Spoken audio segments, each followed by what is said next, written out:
Hi మామ. JSK Janaki versus state of Kerala.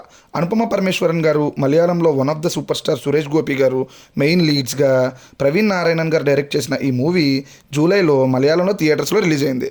August 15 నా independence day స్పెషల్గా G5 ఓటీటీలో రిలీజ్ అయిన ఈ మూవీ తెలుగు వెర్షన్ రీసెంట్గానే యాడ్ చేశారు.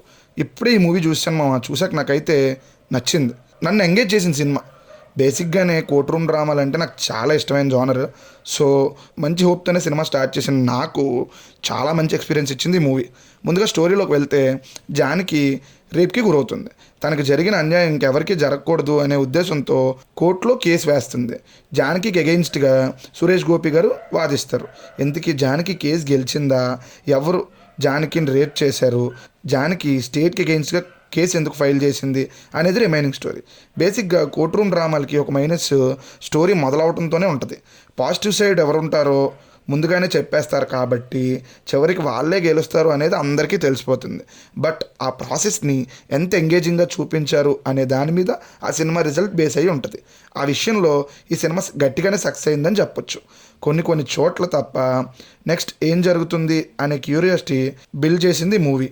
ముందుగా ప్లస్ పాయింట్స్లోకి వెళ్తే, సినిమాలో ఉన్న న్యాచురాలిటీ అండ్ రియాలిటీ. సినిమాలో ఉన్న ప్రతి విషయాన్ని రియాలిటీకి దగ్గరగా చూపించాలి అనే ప్రయత్నం చాలా బాగా వర్కౌట్ అయింది.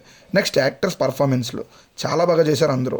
1-2 చోట్ల సురేష్ గోపి గారిని ఆయన స్టార్డమ్ని వాడుకోవాలని కొంచెం డీవియేట్ అయ్యారు అనిపిస్తూ ఉంటుంది. అంతే తప్ప అదే ఆ ఫైట్ సీన్స్లో అంతే తప్ప మిగిలిన అంత ఆ క్యారెక్టర్స్ ఎంతవరకు బిహేవ్ చేయాలో అంతవరకు మాత్రమే బిహేవ్ చేస్తాయి. నెక్స్ట్ డైలాగ్స్ చాలా బాగున్నాయి మామ. కోర్ట్ రూమ్ డ్రామా అంటేనే వదిలే ప్రతి మాట అర్థవంతంగా ఉండాలి. అందులో ఈ సినిమా సక్సెస్ అయిందని చెప్పొచ్చు. Next music. సినిమా అంతా బాగుందని చెప్పను, బట్ ఆ మూవీకి సెట్ అయ్యేటట్టు ఉంది. సెకండ్ హాఫ్లో మళ్ళీ హైకోర్టులో కేసు వేసే టైంలో వచ్చే బీజిఎం చాలా నచ్చింది మామ నాకు. నెక్స్ట్ ఎడిటింగ్, ఇలా టెక్నికల్ డిపార్ట్మెంట్స్ అందరూ ఎవరి పని వాళ్ళు పర్ఫెక్ట్గానే చేశారు. డైరెక్టర్ కూడా ఆయన ఏం చెప్పాలనుకున్నారో సక్సెస్ఫుల్గానే చేశారని చెప్పొచ్చు. ప్రొడక్షన్ వాల్యూస్ కూడా సినిమాకి తగ్గట్టు ఎంత కావాలో అంతే పర్ఫెక్ట్గా కొలిచినట్టున్నాయి. నెక్స్ట్ నెగిటివ్స్ మామ.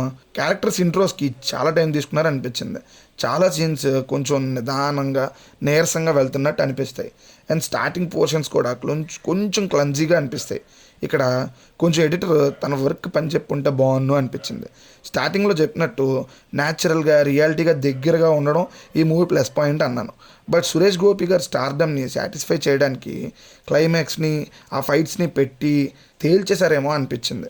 అన్ని మలయాళం సినిమాల్లో లాగే నిదానంగా నీరసంగా వెళ్ళటం కూడా ఒక మైనస్ అని చెప్పొచ్చు. బట్ కోర్ట్ రూమ్ సీన్స్ గట్టిగా వర్కౌట్ అవటం వల్ల ఆ ల్యాగ్ మనకి పెద్దగా గుర్తుండదు. ఓవరాల్గా నాకైతే సినిమా నచ్చింది మామ. హ్యాపీగా మీరు కూడా మీ ఫ్రీ టైంలో చూసేయండి. మంచి సినిమా వచ్చినప్పుడు మన ఇంట్లో మన ఫ్రీ టైంని మన ఫ్యామిలీతో ఈ సినిమాకి ఇవ్వటం బెస్ట్ అనేది నా ఒపీనియన్. హ్యాపీగా మీ ఫ్యామిలీతో చూసేయండి. ఇంకో మంచి సినిమా రివ్యూతో మళ్ళీ కలుద్దాం. బాయ్ మామ.